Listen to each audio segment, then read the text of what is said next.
The last day I preached, and today we're kind of riffing off this wonderful quote by Claude Servais, a Belgian comic. And he said, "These days, or this hour, calls for optimism. We're going to save pessimism for better times." And I like that a lot. I'm also a big fan of Frasier, the comedy, now in endless repeats. I particularly like the character of Martin Crane, who is Frasier's dad, this old curmudgeonly cop. And Martin says to Frasier one day, he says, "You know, the entire world would be better off. People would be so much happier. We'd all live in peace if people would just remember two simple words." And of course, Frasier bites and says, "What are they?" And Martin says, "People stink." I have an old friend here today, Cindy Bourgeois. Cindy, welcome, clergy. And a joint friend of ours, Jody Fisher, who's also in ministry, had a favorite line that I was thinking of as I was preparing this sermon. She always said, "It's not the despair that gets you, it's the hope." Bad news aside, and there's been a lot of it. There's been a lot of it in 2018. We're going to focus on hope. We're going to look at optimism, and we're going to look at this incredibly beautiful, beautiful passage, one of the most moving ever written. Bible aside, this passage was part of my conversion process. It still is. I'm still in the process. And every time I hear it, it awakens again that spirit of absolute joy and hope. Paul's words. A couple of background details, though, before I start. And one of them is this, that the New Testament's written in Greek, and the Greeks had a few words for love. They talked about eros. Eros is the love, the romantic love between two humans. They talked about phileo, which is comradely love, you know, the love between friends. And they talked about agape. Not once is eros mentioned in the New Testament. In this passage, we're talking about agape.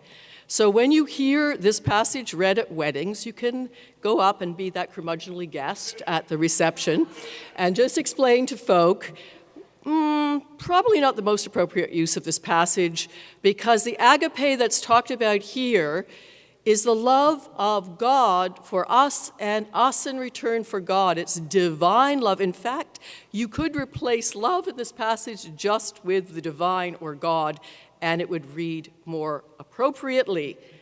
It's actually a better passage to read at funerals, and I do, because that's where we really need to hear and to learn that God loves us, and that's in that divine love that we really reach community and hope again. Another bit of background news is about Corinth, the audience of this writing. Well, Corinth was that kind of church, we've all been in them, or places where it was all about spirituality. It was about my experience of the divine. It was about speaking in tongues. It was about kind of high. It was about meditation. It was about me. It was about me in Corinth. And Paul was trying to get them to see that agape, that true love, is never just about you and your experience, no matter how spiritual, no matter how divine, no matter how joyous. It is always lived out in community. It's about activism. It's about justice making.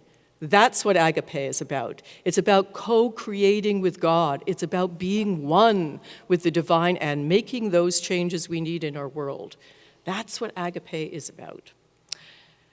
We didn't see a lot of it, we might not think, in 2018. You know, 2018, we saw a man who perhaps isn't the best example of sanity, controlling one of the most powerful countries in the world. And yet, we don't have a wall. And yet, one woman, Nancy's her name, and a whole lot of people on the ground, got people back to work, and prevented that wall from being built. Now, that is agape. As I was thinking about the sermon, I was thinking, that's amore. That's the Italian in me.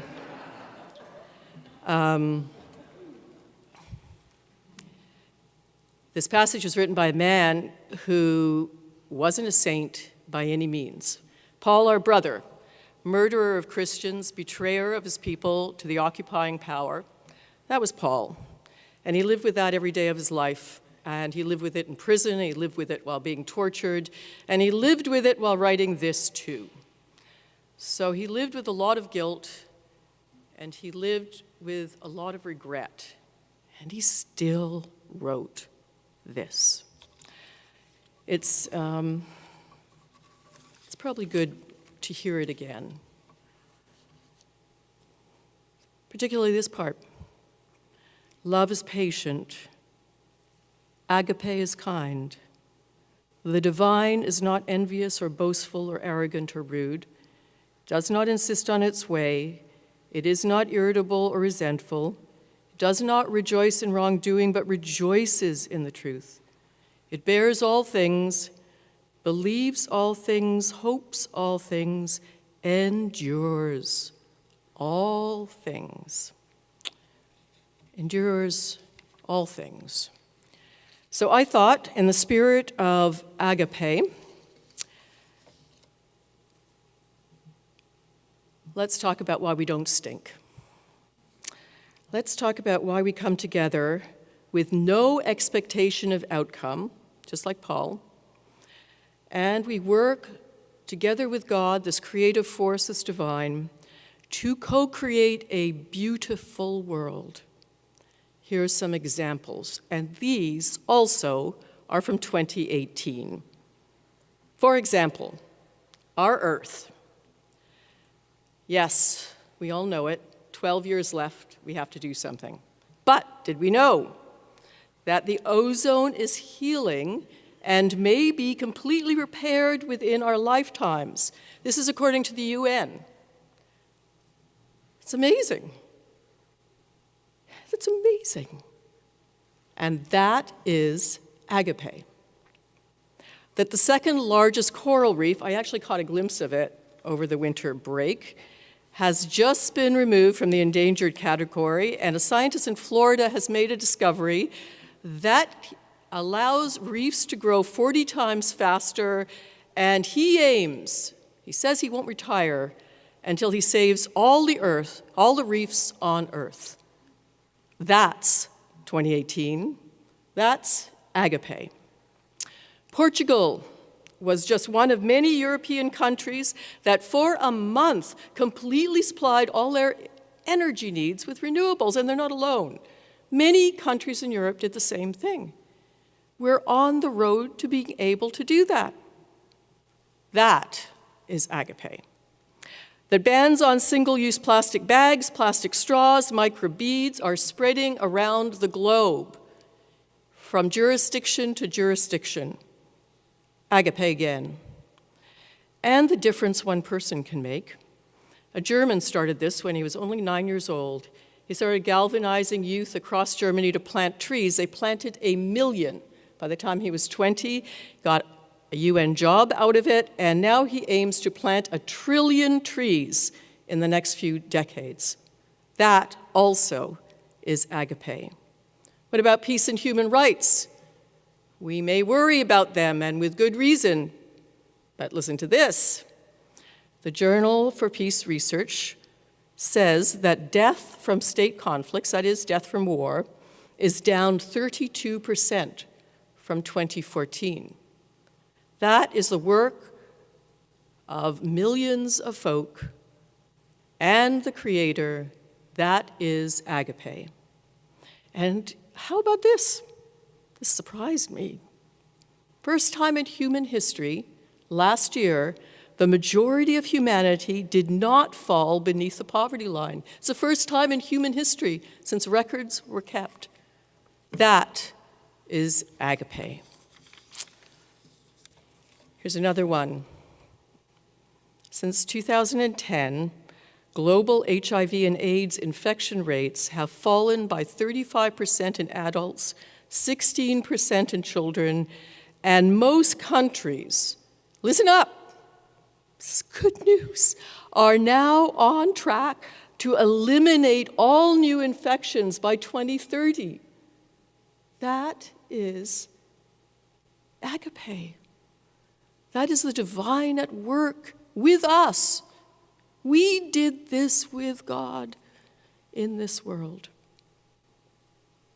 And you know, right here at home, just this last week, from the pushback that you made, from agape, from the co-creation with the divine, we heard our Minister of Health say, no, she said, we'll hold her to it, we are not going to privatize Medicare. Whoopee. And we heard our Minister of Education say, no, we are not going to take away all-day kindergarten. Know why they said that? Because of you. Because of you and agape. Because of the divine working through us in this world, and we working with the divine, the push against regression and retreat from peace and human rights and what's best for our environment. Because of you, that happened. Let's hear his words again. Love never ends, but as for prophecies, they will come to an end. As for tongues, they will cease. As for knowledge, it will come to an end, for we know only in part, and we prophesy only in part.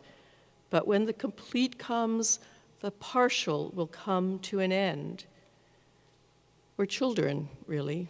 Think about this. When I was a child, I spoke like a child. I thought like a child. I reasoned like a child. When I became an adult, I put an end to childish ways.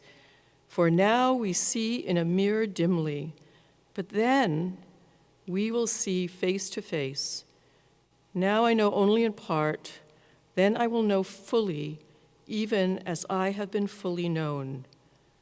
And now faith, hope, and agape abide, these three, and the greatest of these is divine love. That's what we experience. We experienced it despite everything in 2018, and we will experience more of it in 2019 and more in 2020 and more every day and every hour and every minute that we are alive on this planet. We will, because that's what we're here to do. That's our point for being. That's our point for living. Just about a block away from here is a building that is now social housing, and it's a good thing it is. That's agape at work as well. But at one point it was Rochdale College, and I happened to be back in the day at the first meeting where the idea of Rochdale College was devised. And somehow, it's kind of a miracle, it got built. Now the idea in that very stoned room back in the 70s was that this would be not only a free university, but it would be a university where spirituality would be taught, where the important things were taught, where you learn to build community, where really you found yourself. It's very 60s and 70s aim. Sadly, within about a year, it became the place where you bought drugs. Predictable, perhaps. But I did attend one lecture there, and I remember it was a Swami, so-called, so named, and he came late. He was about an hour and a half late to a packed room. Everybody was hoping that finally they would get a lecture in something and hear something. And he came and he sat. Room was full. Just looked around the room, didn't say anything. Sat, didn't say anything. Sat. Half an hour later, people were leaving. They were hungry. They had to use the washroom. Finally, about half of them were left, waiting just to see if he was ever going to say anything. And he did. He just whispered it. He said, "Love." And then he got up and walked away.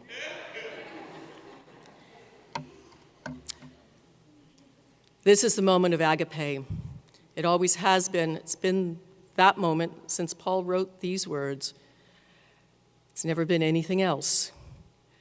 The hope for all of us is that 2019 be a joyous, joyous year for all of us, because after all, we live in a world where agape exists, where the divine is with us and we with the divine. We are not alone. Thanks be to God. Amen.